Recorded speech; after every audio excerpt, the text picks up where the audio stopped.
we're looking at Torchlight II. It is a session-based multiplayer game. This is one of the starting areas. We do have day and night cycles, we have weather, we have huge outdoor areas that are tied to hubs of towns where there's also outdoor dungeons and outdoor or regular dungeons kind of around the periphery. Rocket's playing a Railman. We have 2 classes announced. We have 4 character classes that are all new for Torchlight 2.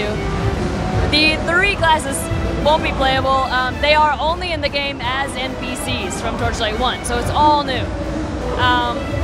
The Railman is he's a kind of the industrial, sort of a blue-collar, slightly steampunk aesthetic, but less geeky than the Alchemist was, and more kind of like John Henry style of steampunk. He is more of the melee character. He's got this suit that is actually ember charged, and you'll see the particles kind of swirl around him, and increases the likelihood of an electrical discharge on one of the attacks, make it a much more devastating attack. And that actually is a very class specific. It levels up with, and a lot of the skills are based on it. The other class that we have right now is called the Outlander. It's more of a desert nomad. They keep to themselves, relying on like low magic, ranged weapons.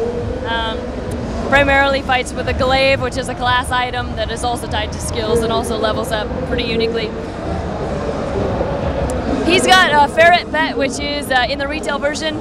This is the pre-alpha build, so some things are not obviously final. So one of those is the pets. I don't know. We don't know if like any of these pets will make it into Torchlight 2. We probably will have all new.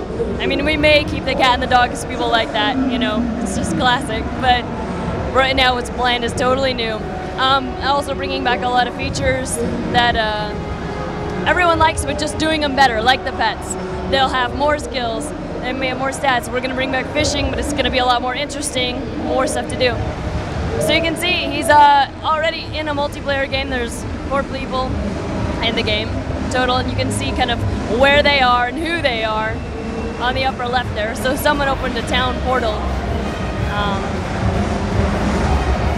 So if you open a town portal, obviously, someone can see it, so you can go through it or not. If you're in a party, the loot that you see, the loot that drops, is your loot, and everyone sees their own loot. So you don't have to worry about playing the same thing over and over again to get the special key. And if you do want to share, once you pick it up and find, oh, you know, I have this that I don't want to use, and I'll give this guy the rifle, just drop it, and your friend can see it, pick it up, equip it. This is one of the first towns. 4 zones are planned. Maybe 5 if we get that far. but 4 for sure that are going to be really big areas, kind of like lands, like whole new environments. They'll be tied to a hub of a town, the different characters that live there, the kind of the races that are there, all the monsters that are specific to that area. And overall, there's a big story that kind of drives the gameplay. As you go kind of like quest to quest, you have to, you know, go back and forth between the zones to complete everything. But there are also lots of random dungeons if you just want to jump in and play, and if you just want to play with your friends, you can buy a map, you know, go to a random dungeon and just clear it out, just have fun. We are going to release the dev tools with this again, so this will be moddable, and you can play with the mods.